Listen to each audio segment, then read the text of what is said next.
Comment occuper son week-end, ses futures vacances? Dans Bonsoir l'Île-de-France, on vous donne chaque vendredi nos meilleurs plans sortis, nos bonnes idées, nos plans culture. Et ça se passe bien sûr dans Top Sortie. Et ce soir, on va vous en mettre plein les yeux, croyez-moi. Et pour ça, j'accueille Combo. Bonsoir. Bonsoir. Combo, vous êtes un street artiste et créateur du Colors Festival. Rendez-vous qui réunit actuellement près de 65 artistes français et internationaux autour du street art.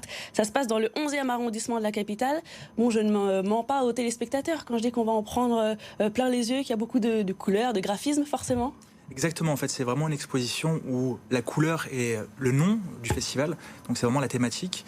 Tous les artistes sont très libres dans la manière dont ils ont peint, et par contre la couleur est notre point commun. Et cette année, on a un bleu majorel qui est un peu notre fil conducteur. Notre fil rouge, notre fil bleu plutôt, si on peut le dire. Et c'est ce qu'on peut voir dans l'exposition. Alors c'est intéressant, là vous parlez d'exposition. Alors en préparant justement un petit peu cette interview, j'ai pas réussi à définir justement cet événement entre exposition, festival ou autre. C'est un peu hybride, comment vous... C'est exactement ça. Nous-mêmes, on se met pas dans des cases. On ne sait pas si on est artiste, street artiste. Et justement, il y a beaucoup d'artistes différents dans notre festival. Moi, je parle d'exposition parce qu'on a fait un montage qui est très proche de ce que l'on fait dans les musées. Donc il n'y a rien d'étonnant dans la manière dont on procède. C'est le contenu qui, lui, est vraiment très différent, puisqu'on propose aux gens de toucher les œuvres, à l'inverse où les musées, on nous dit de ne pas trop les toucher. Et même d'en emporter quelques-unes avec soi, j'ai cru lire, c'est ça? Oui, il y a des artistes qui mettent à disposition une œuvre, une installation, c'est Chloé Kelly Miller. Et donc l'installation, il faut découper un petit bout de la toile, partir avec, elle le signe. Voilà, on est beaucoup dans l'interaction dans notre exposition. Alors du sol au plafond, en passant par chaque recoin, vous redonnez vraiment vie à un immeuble désaffecté en plus. Alors c'est un immeuble qui est très ancien, c'est un immeuble qui a servi au départ d'écurie pour des chevaux qui faisaient du halage de péniche, ensuite de fonderie pour les poutres métalliques des bâtiments de Paris, et maintenant nous on s'en sert pour faire une exposition. Ce qui est intéressant, c'est qu'au-delà d'une exposition, j'ai l'impression qu'il y a un véritable volet dit de transmission avec voilà, des écoliers qui sont accueillis, un espace dédié à l'enfance, à la jeunesse, des sorties scolaires également qui sont organisées. C'est une des volontés, j'imagine, de votre part en tant qu'organisateur. Complètement. Nous, on a des scolaires qui viennent le matin de 10h à 11h, un horaire qui est complètement dédié. Donc, s'il y a des professeurs qui nous écoutent, ils peuvent faire venir leurs élèves. Et ensuite, on a un espace qui est complètement dédié qu'aux enfants avec des animateurs. Donc les parents peuvent laisser se débarrasser de leurs enfants quelques minutes et revenir. Et donc voilà, on cherche à faire du lien avec les plus jeunes, mais on a aussi du lien entre les artistes. On a des jeunes artistes, des vieux. On fait aussi la promotion de nos copines artistes, parce qu'on essaie d'avoir une sorte de parité. C'est très important chez nous. Est-ce qu'il y a ce côté justement, toujours en lien avec cette jeunesse, un peu méconnaissance de cette activité, que c'est l'occasion justement de montrer comment ça se passe, la réalité de ce métier? En fait, le but, c'est vraiment de faire de la culture d'une autre manière, très ouverte, très accessible, pour justement avoir un lien avec les visiteurs. Même les week-ends, on a des artistes qui sont en train de peindre devant les gens. Donc on pousse les gens à discuter avec nous, à toucher les œuvres et vraiment à créer du lien. Oui, ça s'appelle des live painting. Donc c'est tous les week-ends. Hein. Et ce week-end, ce sera autour notamment de Clax, Adri, Poulain ou encore de Moirf, de peindre donc en direct devant le public. On peut dire que c'est moderne en fait le street art. Oui, complètement, mais c'est aussi de toutes les générations, des plus petits jusqu'aux plus vieux. On n'a pas vraiment de différence. C'est rassembleur en fait. Est-ce que vous dites que le street art a justement besoin d'événements comme celui-ci pour se structurer davantage? Est-ce que ça aide, j'imagine? Je pense que plus que le street art, c'est la culture qui doit un peu se décloisonner, ne pas être que dans les musées ou dans les galeries. Et justement, nous, on essaie d'apporter ce moment-là un peu de respiration où la culture est plus libre, où elle se fait en fait avec les gens. Ça aide à faire grandir cet art de rue, urbain, selon vous? Oui, ça accompagne, puisque nous, on dit que le plus grand musée, c'est la rue, donc on le pratique tous les jours. Et cette fois-ci, dans un espace qui est fermé, on montre des installations qu'on ne pourrait pas faire dans la rue. Donc c'est notre manière d'aborder, c'est un autre prisme, c'est un autre médium. Et voilà, mais ça reste toujours quelque chose où on va vers les gens. Alors justement, comment ça s'est organisé un peu là? Il y a 65 artistes, donc dans un immeuble assez grand quand même, 700 mètres carrés. Donc vous l'avez dit, la consigne à respecter cette année, c'est le bleu. Et après, voilà, chacun est libre à son imagination. Complètement, ça veut dire que nous, des artistes, on a vu leurs œuvres le jour où ils les ont fait. Les jours où on les a reçus en même temps que le public. C'est très important parce que nous, on est artistes, street artistes. Moi, je le suis. Et je veux qu'on garde ce côté très libre, cette liberté d'opinion, d'expression. Elle est importante à mes yeux. Donc là, on est bien sûr sur un événement éphémère. Est-ce qu'à terme, voilà, c'est quelque chose qu'on pourrait, je sais pas, faire un événement plus permanent ou pas? Alors, permanent non, parce que l'éphémère c'est important pour nous, les œuvres vont être détruites à la fin. Voilà, ça fait partie un peu de notre philosophie. Par contre, effectivement, c'est la 2e édition, donc peut-être, je touche du bois, peut-être une 3e. Justement, j'allais dire, 2e édition, 30 000 visiteurs l'an dernier. Est-ce que le Color Festival s'impose un peu comme étant le nouveau rendez-vous du street art en France? Peut-être pas mondial, je sais pas, mais au moins en France, à Paris? Un nouveau, un autre. Un de plus, ça ne fait pas de mal.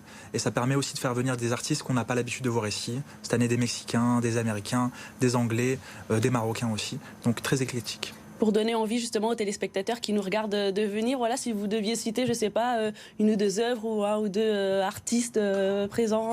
Je ne devrais pas parce que sinon je vais faire des jaloux. Ouais. Mais il y en a des très belles. Il y en a des très belles. L'espace pour les enfants est très réussi. La grande fresque de Farid Roueda qui n'est très peu en France et très peu en Europe, qui nous a fait le plaisir de venir depuis le Mexique, vaut le détour. Donc il faut venir voir ça. Bon, voilà, j'espère que vous avez donné envie à nos téléspectateurs de venir voir donc le Colors Festival. Ça se passe dans le 11e arrondissement. Ce qui est bien, c'est que c'est une super idée sortie pour les petits comme pour les plus grands.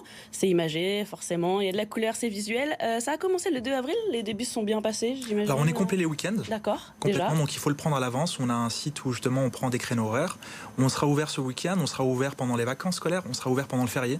On est ouvert tout le temps. D'accord, voilà. Parfait. Ça se termine le 8 mai prochain, ça coûte 15 € ou moins en fonction de l'âge des téléspectateurs. Voilà, beaucoup moins pour les plus petits. Voilà, on vous garantit donc d'en prendre plein les yeux. Merci beaucoup Combo d'avoir été sur le plateau de Top Sortie ce soir. Et puis on va continuer nous avec les 3 infos de Top Sortie et les coups de cœur notamment.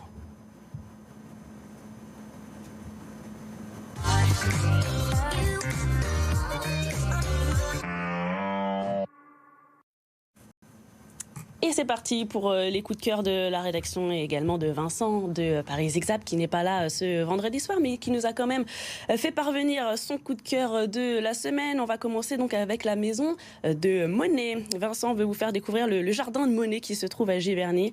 Il s'agit d'un lieu magnifique, imprégné par la sensibilité impressionniste du peintre qui a passé les 43 dernières années de sa vie. Monet voit son jardin comme un laboratoire lui permettant d'expérimenter son art. Avec ses centaines de variétés, le jardin devient un véritable délice des sens. Et après la disparition de Monet en 1926, la maison a dépéri un petit peu, mais en 1977, l'Académie des Beaux-Arts entreprend des travaux pharaoniques pour redonner vie au paradis d'antan. Et de 2011, la maison est également restaurée pour se replonger dans l'intimité du peintre. Aujourd'hui, 11 jardiniers, 4 apprentis entretiennent au quotidien la vie de ce lieu unique au monde en restant fidèles, bien sûr, à l'esprit de Claude Monet. Et avec ce temps superbe, ce week-end, ça peut être en effet une très bonne idée sortie. Merci à toi Vincent de nous l'avoir donné. Petite information pratique, la maison de Monet, ça se situe 84 rue Claude Monet, forcément à Giverny. Et le prix d'entrée se situe entre 6 et 11 €.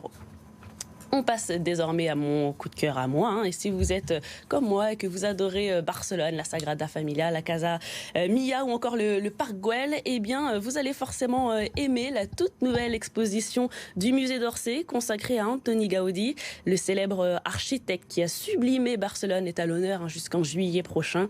Vous découvrirez son atelier, ses techniques de travail innovantes, ses collaborateurs et bien sûr ses projets les plus grandioses. Une vraie plongée dans l'univers de l'artiste espagnol que je ne peux que vous conseiller. Et on termine avec le parigot de Cola cette semaine, l'humoriste Florence. Et quand vous avez des gens avec une maladie mentale, souvent ce qu'on va leur dire c'est « Oui, mais t'as déjà essayé de pas y penser ?»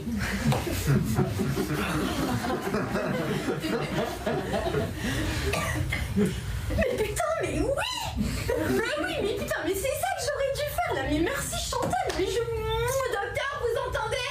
Non, il faut pas y penser en fait. Ouais, c'est Chantal, elle l'a dit. Ce spectacle, Délicate, tu l'as écrit en 2017, tu l'as réécrit 17 fois depuis? Carrément, ouais. Le spectacle ne parlait pas du tout d'autisme ni de maladie mentale. Et puis quand je l'ai écrit... Délicate à la base, ça parlait pas du tout de ça? Non. D'accord. Et en fait, je l'ai joué pour la première fois sur scène le 30 mars 2017 et ma maladie mentale, elle s'est déclarée en juin 2017. D'accord. Puis je m'étais dit, mais je vais continuer à faire des blagues. Et c'est jusqu'à ma rencontre avec Léo Dombois, qui est mon attaché de presse. Et qu'on embrasse. Qui m'a dit, mais pourquoi tu parles pas de tout ça? Et moi, je dis, non, mais c'est pas une bonne idée. Et puis finalement... Aujourd'hui, tu penses que c'est une bonne idée? Ouais. Pourquoi? Parce qu'aujourd'hui, je me fais applaudir pour une histoire que j'ai toujours trouvée honteuse et que j'ai toujours essayé de cacher. Aujourd'hui, c'est la première fois de ma vie que je suis vraiment moi-même, mais les gens m'applaudissent pour ça, donc ça c'est très bien. Voilà, c'était donc l'humoriste Florence Mendes qui est donc l'invitée de Cola dans Parigo. Parigo qui justement sera retrouvé dès ce vendredi soir sur l'antenne de BFM Paris Île-de-France et ce samedi également. Bon week-end à tous.